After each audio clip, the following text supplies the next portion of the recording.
It was June 26, 1977. The air in Indianapolis was thick and heavy, like it often is in the summer. Inside Market Square Arena, it was even thicker.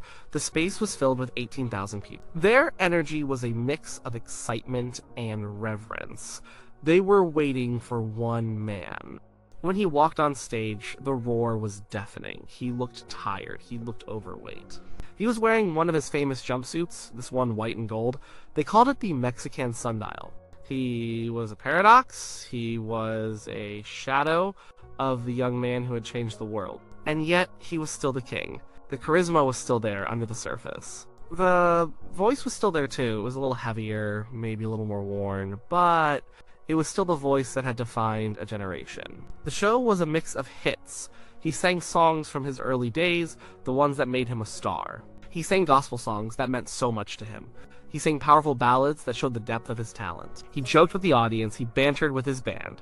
At times he seemed a little lost, forgetting a lyric here or there.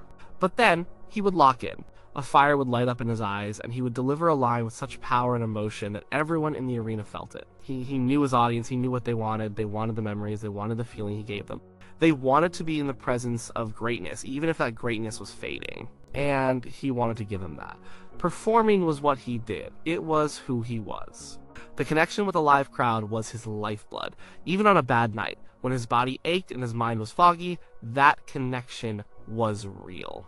It was the one thing he could always count on. As the concert neared its end, a familiar ritual began. The stage lights softened, the energy in the room shifted. It became more intimate, more focused. This was the moment everyone knew was coming. It was the signal that the night was almost over. It was the song that had closed his shows for years. It was his goodnight kiss to the world. To understand the weight of this final performance, you have to understand the song itself. It wasn't one of his rock and roll anthems. It wasn't a song that made you want to dance. It was something else entirely. It was a promise. It was a vow. The song had a long history, even before he sang it. Its melody was old. Very old. It was based on a French love song from the 18th century called Plaisir d'amour, which means the pleasure of love. That song was about a love that was beautiful but fleeting. It was a sad song, in a way. It spoke of how the joys of love last only a moment, while the sorrows last a lifetime. When a couple of songwriters in the early 1960s were asked to write a song for his new movie, they turned to that old French melody. They were working on a film called Blue Hawaii. The scene required a tender moment. He was supposed to give a music box to his girlfriend's grandmother. The writers were told to create a song that could believably come from a music box. It had to be simple, beautiful, and timeless. They took the structure of Plaisir d'amour and wrote new words, the English words. The new lyrics changed the meaning completely. It was no longer about a love that fades. It was about a love that is inevitable, a love that is destined. Wise men say only fools rush in, the song begins. It acknowledges the risk, the foolishness of giving your heart away. But then it surrenders to a force greater than logic. But I can't help falling in love with you. It's a simple statement. There's no struggle. There's no fight. It's an admission of a beautiful, undeniable truth. It's about a river flowing to the sea.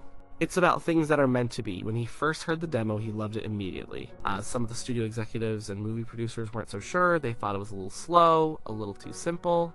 They weren't sure it fit his image. He was the rock and roll rebel. This was a gentle, almost classical ballad. But he insisted. He knew a good song when he heard one. He knew it had heart. He recorded it in a studio in Hollywood. His performance was quiet, intimate. It was just his voice, a guitar, and a celeste, the instrument that gives it that music box sound. His voice was young and pure. There was a sincerity in his delivery that was impossible to fake.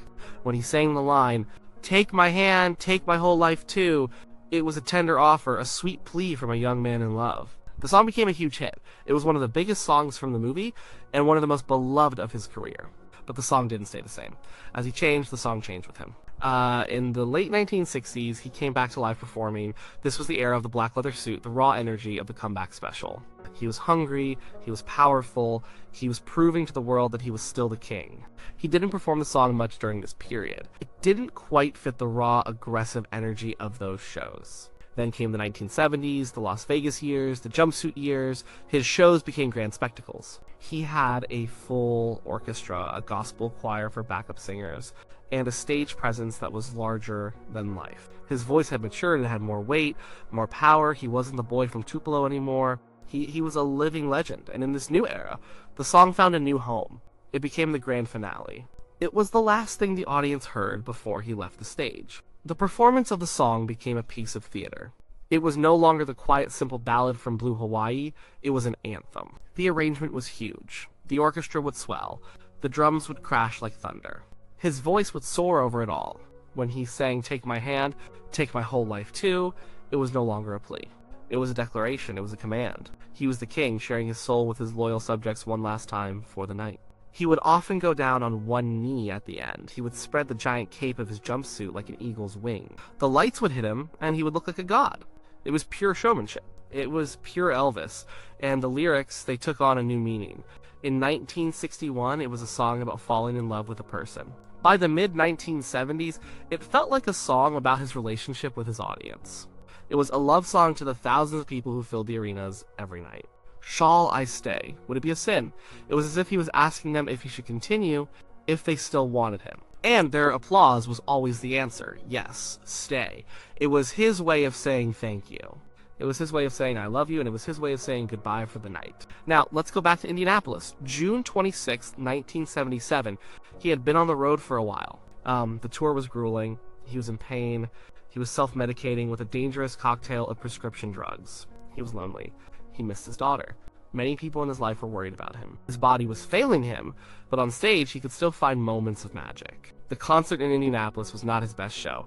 Tapes from that night reveal a man who sounds tired. His banter is a little slurred. He messes up the words to one song, but then he sings a song like Bridge Over Troubled Water, and he pours every ounce of his soul into it. His performance is heartbreaking and beautiful. He was a fighter. He was fighting his demons right there on stage in front of everyone. So the show comes to a close. He introduces the band. He introduces his father, who was in the audience that night. He thanks the crowd. And then the familiar notes begin to play, the opening chords of his closing song. The crowd cheers. They know this is it. The last song, he takes the microphone. He begins to sing. Wise men say. His voice is steady. It's clear. All the fatigue, all the fogginess of the past 2 hours seems to melt away.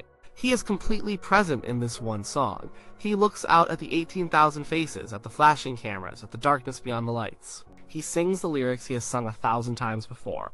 But tonight, they feel different. Maybe it's just hindsight. Maybe it's just because we know what happened next. But listening to the recording now, it feels like a farewell. Like a river flows surely to the sea.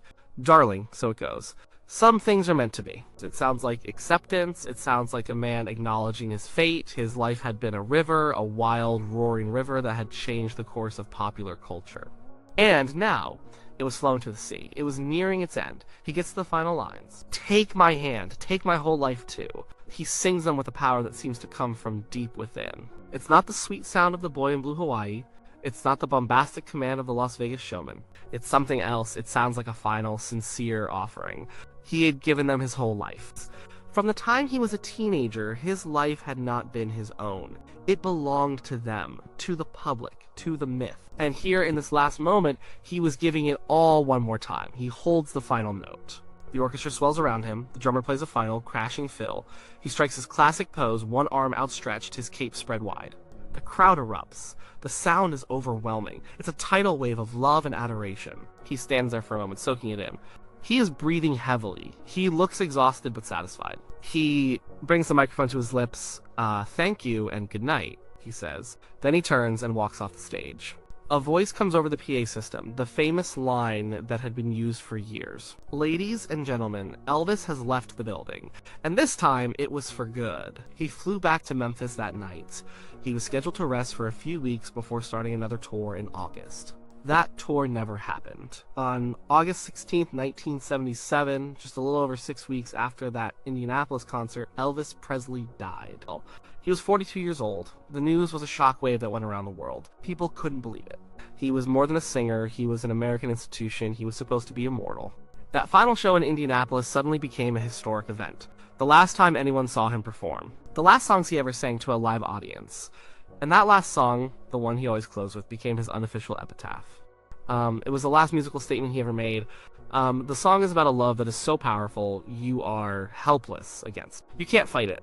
You just have to surrender to it. For Elvis, his life was like that. He was swept up in a level of fame that no one had ever experienced before. It gave him everything. And it took everything from him. He couldn't help it. It was just the way it was. Some things are meant to be. The song is also about the connection between him and his fans. It was a love affair that lasted for more than 20 years. They gave him their adoration, and he gave them his music, his life. They couldn't help falling in love with him, and in his own way, he couldn't help falling in love with them either. That connection was the one constant in his chaotic life. So, to answer the original question, was this the final song Elvis ever performed for a live audience? Yes, it was. On the night of June 26, 1977, in Market Square Arena in Indianapolis, the last notes the public ever heard Elvis Presley sing live were the final soaring moments of Can't Help Falling in Love.